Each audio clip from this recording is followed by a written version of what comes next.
morning. In my previous videos, I had discussed about the topics of second PUC Economics, Chapter 1, that is Introduction. Today, in this class, let us recap all the content, all the concepts of Chapter 1, Introduction.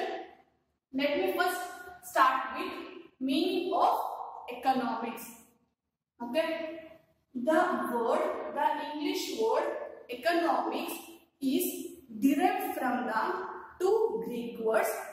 The first Greek word is oikos and the second Greek word is nomia. Okay. The first Greek word oikos means household and nomia means management.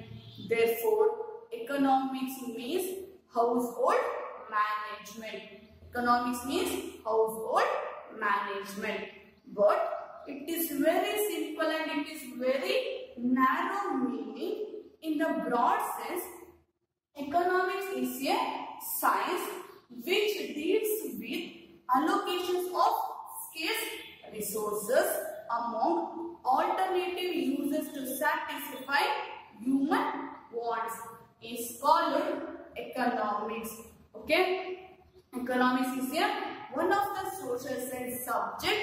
It deals with how to be allocate the scarce resources. Scarce resources means limited resources among the people to satisfy our means human wants is called economics. So economics is a science which deals with allocations of scarce resources among alternative uses to satisfy human wants is called economics. Okay, clear? Okay. Next, we discussed about subject matter of economics. Subject matter of economics can be broadly classified into two parts or two sections. First one is microeconomics and second one is macroeconomics. First one, microeconomics, and second one, macroeconomics. Okay. So, subject matter of economics can be broadly classified into two sections.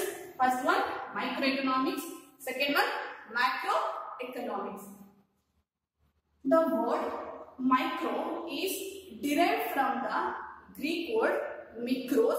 Mikros means small. Okay.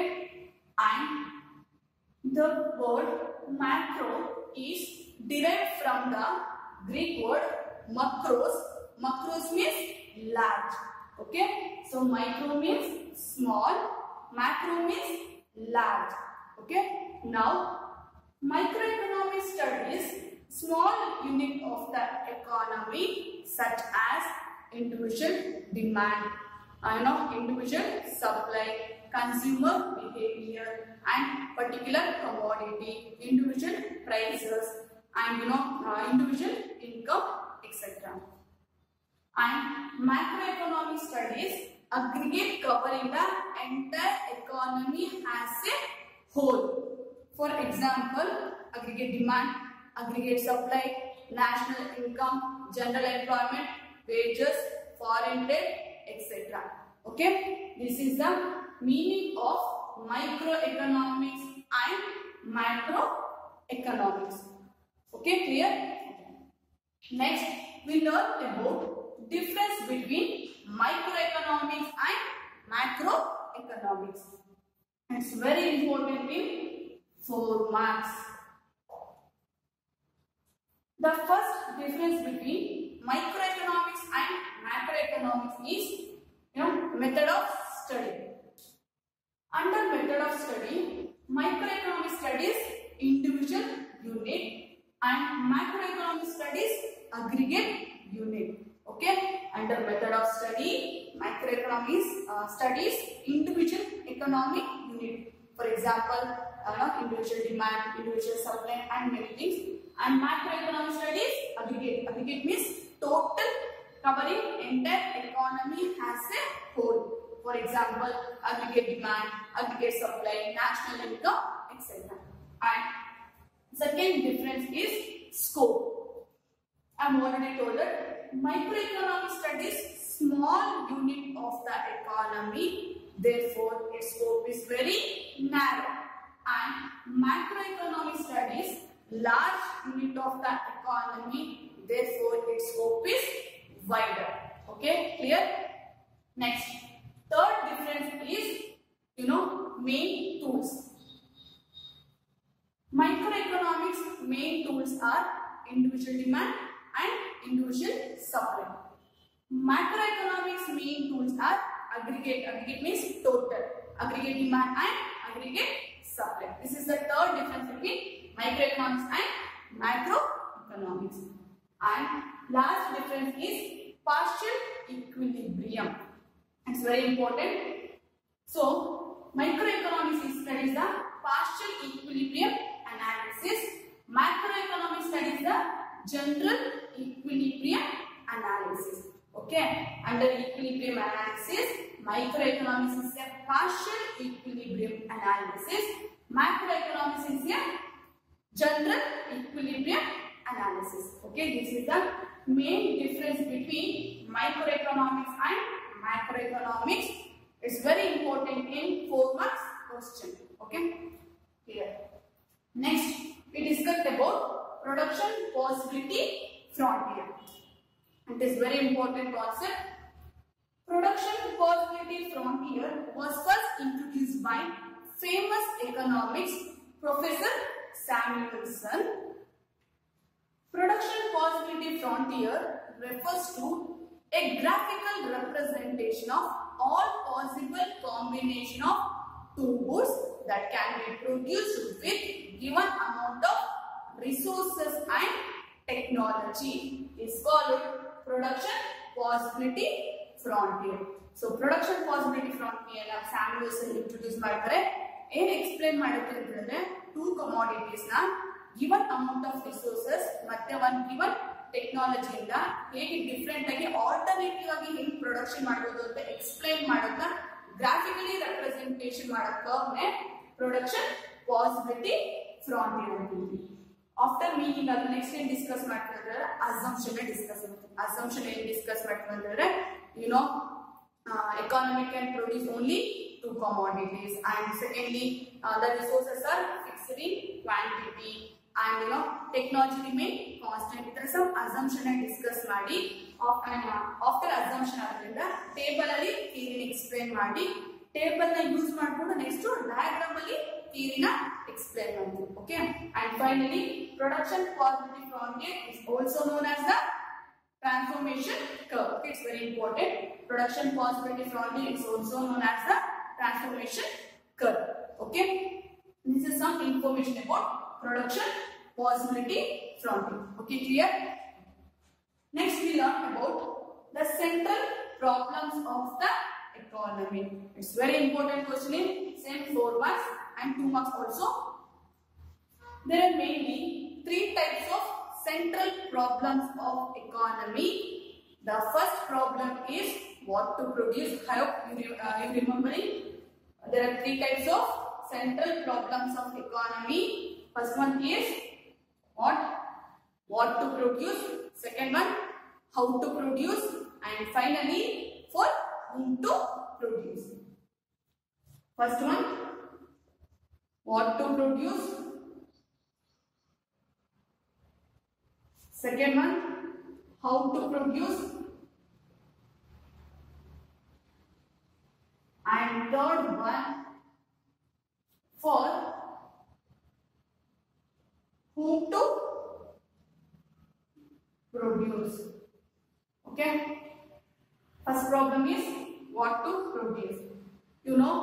Economy has limited resources, so economy cannot produce all goods and services at present.